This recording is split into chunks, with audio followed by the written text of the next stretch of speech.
Que pensez-vous du premier bilan de la suppression de l'ISF? Le ministère de l'économie et des finances a rendu ce 1er octobre un premier bilan de la suppression de l'impôt de solidarité sur la fortune qui a été remplacé par un impôt foncier, un impôt immobilier qu'on appelle l'IFI.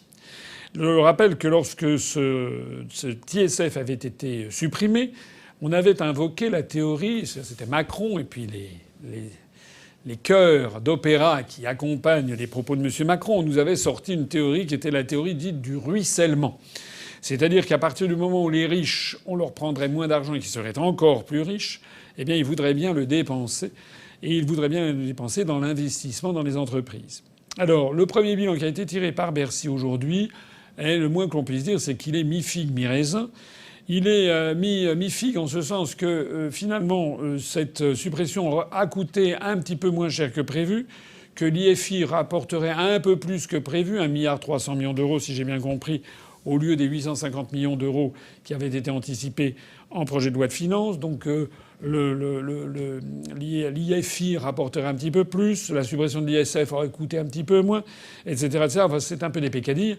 Mais la question essentielle, c'est de savoir est-ce que ça a dynamisé l'investissement dans les entreprises. Bernic. Alors, les fonctionnaires de Bercy ont dit qu'il fallait être très prudent, qu'il fallait faire des corrélations, rechercher, nani, nanani, nanana. En attendant, la montagne a accouché d'une souris. Ça veut dire, je connais quand même la maison Bercy, je suppose qu'on doit être gêné aux entournures.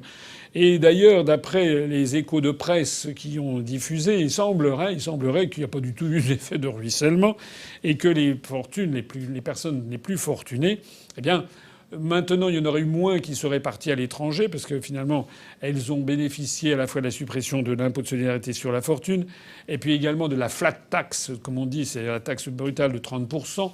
Et donc, globalement, il y aurait moins de grandes fortunes qui auraient quitté le territoire national. Mais il ne semble pas que le surcroît d'argent dont ils aient disposé ait particulièrement servi au fameux ruissellement et ait particulièrement servi à financer des investissements dans des entreprises. Il semble, d'après ce que j'ai lu dans la presse, que ça aurait plutôt servi à des dépenses d'agrément. C'est-à-dire peut-être que les gens sont allés manger au restaurant, dans des grands restaurants de luxe, sont allés dans des hôtels extraordinaires, se sont peut-être achetés des voitures de grand luxe, je sais pas, enfin, ou des appartements, enfin voilà.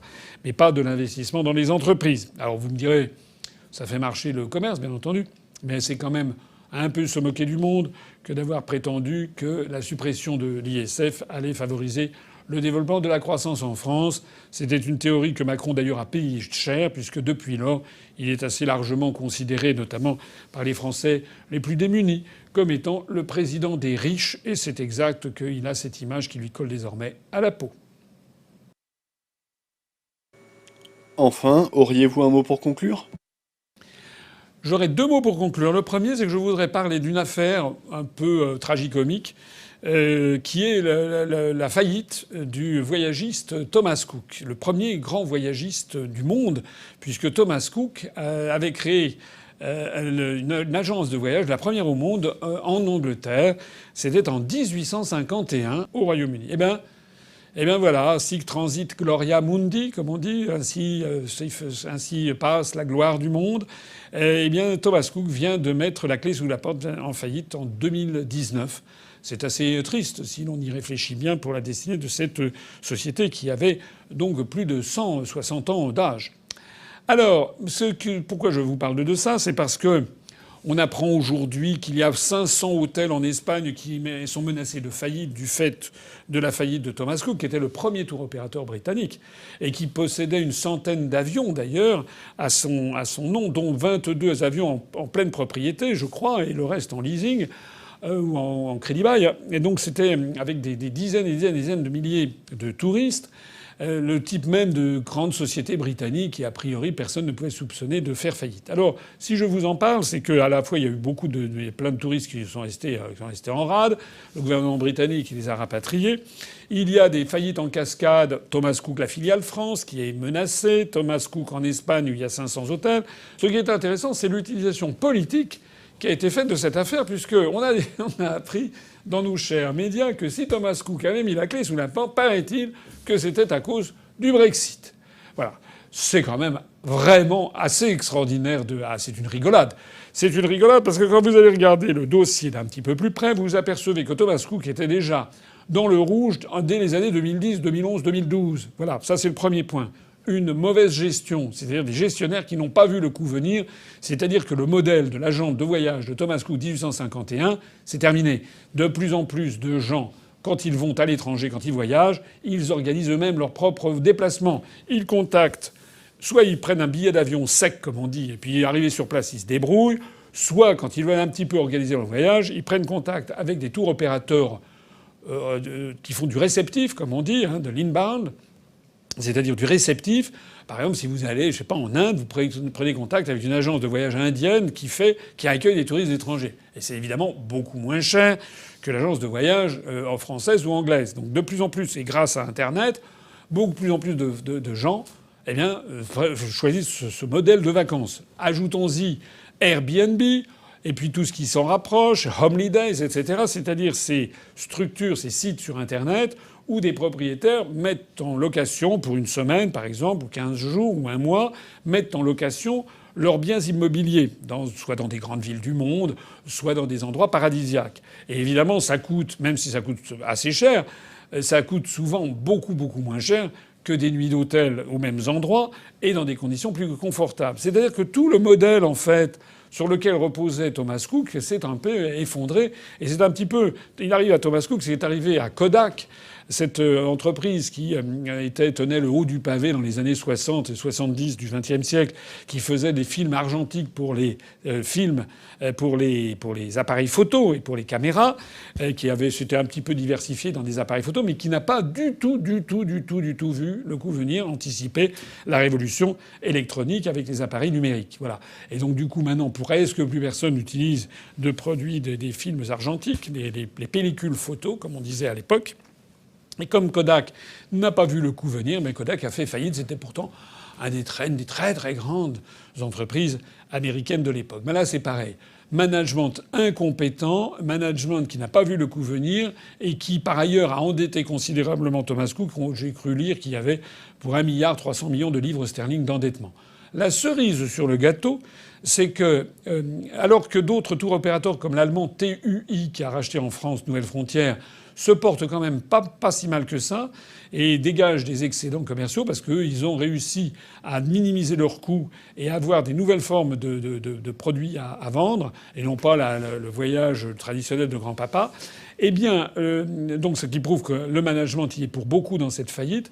Le plus grave, ce que l'on a appris au Royaume-Uni, c'est que les dirigeants, les 4 ou 5 cadres dirigeants de Thomas Cook se servaient abondamment sur la bête, puisqu'il paraît qu'il y avait, je crois, 47 millions de livres sterling par an, équivalent 52 millions d'euros, qui étaient consacrés à la rémunération des cadres dirigeants de cette entreprise. Ça devait faire donc chaque cadre devait gagner les principaux dirigeants devaient gagner, je sais pas, peut-être 4, 5, 6, 7, 8, 10 millions d'euros par an pour diriger cette entreprise et la conduire à la faillite. Alors je dis ça parce que ça prouve quand même que le Brexit a bon dos. D'ailleurs, on n'en parle plus vraiment maintenant, parce que évidemment, au début de la faillite, ce sont les dirigeants, ceux qui piquaient dans la caisse, qui ont dit c'est de la faute du Brexit. Voilà.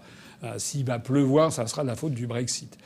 Alors, et pour conclure sur ce chapitre, je dirais d'ailleurs que j'ai publié deux articles sur notre site et sur les pages Facebook concernant le journal Le Monde, qui, à 6 jours d'intervalle, à coup sur coup, a publié 2 articles qui montrent d'un virage à 180 degrés quant aux analyses du journal Le Monde sur le Brexit. Le 24 septembre, le journal Le Monde a publié une chronique qui expliquait qu'en fait, il n'y aurait pas d'apocalypse en cas de Brexit no deal, de Brexit sans accord, qu'il y aurait sans doute, ça pourrait chahuter, mais que l'apocalypse ne serait sans doute pas au rendez-vous et que c'est un grand tort que d'avoir ameuté les populations.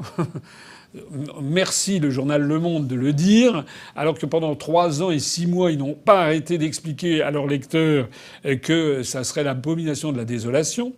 Et puis, le 30 septembre, le journal Le Monde a récidivé en publiant un article en disant que, s'agissant de l'exode de ces dizaines de milliers de cadres, notamment de cadres de la City qui devaient s'enfuir, Macron, lorsqu'il était encore ministre de l'économie, en mars 2016, 3 mois avant le référendum sur le Brexit, Macron était ministre de l'économie, il avait expliqué qu'il allait mettre le tapis rouge devant tous ceux qui fuiraient le Royaume-Uni en cas de vote du Brexit. Il y a eu ensuite des campagnes de publicité effectuées par la région Hauts-de-France qui ont fait des pubs, des publicités, des clips vidéo. Vous tapez région Hauts-de-France, c'est Welcome Home. Vous verrez, ce sont des publicités en anglais pour expliquer aux Anglais qu'ils peuvent se réfugier dans les Hauts-de-France, dans le Nord-Pas-de-Calais ou dans le Nord, parce que là, ils vont pouvoir continuer à faire du business alors qu'après le Brexit, ça sera catastrophe. Bon, bref. Eh ben, tout ça, c'était faux. Voilà. Alors évidemment, Le Monde précise, le Brexit n'a pas encore eu lieu, etc. Mais il y avait eu des enquêtes qui avaient été faites en 2018 qui prévoyaient qu'il y aurait jusqu'à 75 000 cadres qui pourraient fuir la City. En définitive, il semble qu'il n'y en aurait même pas eu 1 millier qui seraient partis, qui auraient été répartis dans d'autres choses ailleurs. Mais on ne précise pas non plus les emplois qui auraient été créés. Voilà, je termine là-dessus, parce que franchement, ça prouve quoi? Ça prouve que... J'ai pas parlé du Brexit aujourd'hui, mais on va en parler, et c'est là-dessus que je voulais conclure. Et donc ça prouve que le Brexit, ça n'est pas la catastrophe que l'on annonce. On n'a pas parlé du Brexit aujourd'hui, mais on va en parler. Et là, je m'adresse à toutes celles et tous ceux qui m'écoutent. Nous allons avoir une deuxième table ronde le samedi 5 octobre à notre université. La première va être passionnante. Je l'ai déjà dit tout à l'heure, sur le monde est-il au bord d'une crise économique et financière majeure, avec donc Charles Sana, Philippe Béchade, Vincent Brousseau, Jacques Chevalier. Mais la table ronde de l'après-midi va être encore plus passionnante peut-être, puisqu'elle va faire le point sur le Brexit 26 jours avant la date fatidique du 31 octobre. Et cette fois-ci, nous avons également une très belle tribune, avec notamment 2 Britanniques, Owen Paterson, qui a été récemment encore secrétaire d'État à l'Irlande du Nord. Et donc vous savez à quel point la question de l'Irlande du Nord et de ce qu'on appelle le filet de sécurité, le fameux backstop en anglais, est au cœur du problème sur la signature d'un accord avec les pays de l'Union européenne. J'ai déjà eu l'occasion de l'expliquer. Et puis nous aurons un deuxième invité britannique qui est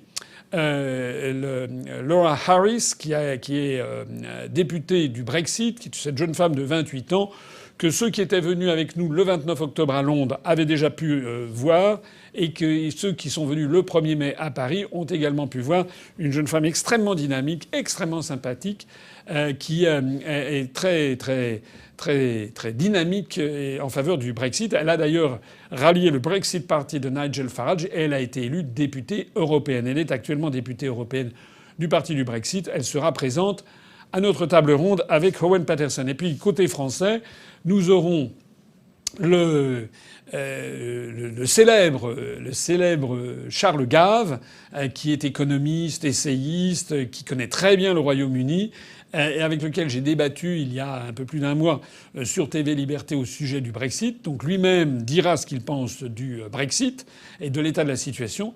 Et puis nous aurons également un autre invité qui lui est franco-britannique, qui est John Logland, qui était déjà venu à une de nos universités, c'était à l'université de Tours en 2013. John Logland qui est un franco-britannique, qui est un érudit, qui a fait ses études à Oxford, je crois, qui a écrit différents ouvrages et qui travaille au Parlement européen pour le Brexit Party et qui parle très très bien français et parfaitement anglais bien sûr et qui est un très fin analyste de la situation. Voilà, donc je pense que ce panel va être tout à fait intéressant pour nous expliquer les tout derniers développements du Brexit au Royaume-Uni, cette crise qui n'en finit pas. Maintenant, il semble-t-il que c'est en train de virer un peu comme l'affaire Dreyfus en 1899 en France, c'est-à-dire que c'est un conflit qui divise les familles entre les pros et les anti-Brexit. Et puis, je voudrais préciser aussi, je voudrais le remercier, que notre délégué pour le Royaume-Uni, Dimitri de Vim, qui a merveilleusement bien organisé notre voyage au 29 mars dernier, qui organise très très bien sa délégation au Royaume-Uni et qui nous a aidés pour pouvoir inviter ces 2 invités de grandes marques venus du Royaume-Uni, eh bien Dimitri de Vim sera présent et organisera d'ailleurs la modération et l'animation de cette table ronde qui sera vraiment tout à fait passionnante. Voilà. Un dernier point, tout dernier point.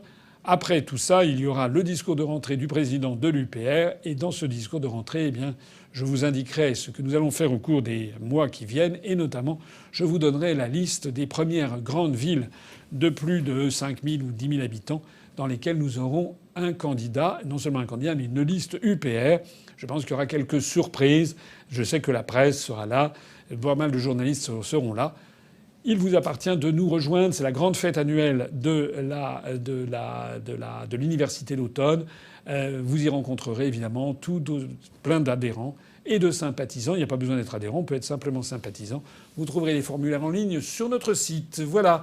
Merci à toutes et à tous pour votre patience. J'espère que ce que je vous ai dit vous a intéressé, vous a peut-être amené à aller rechercher d'autres informations, y compris sur le site upr.fr.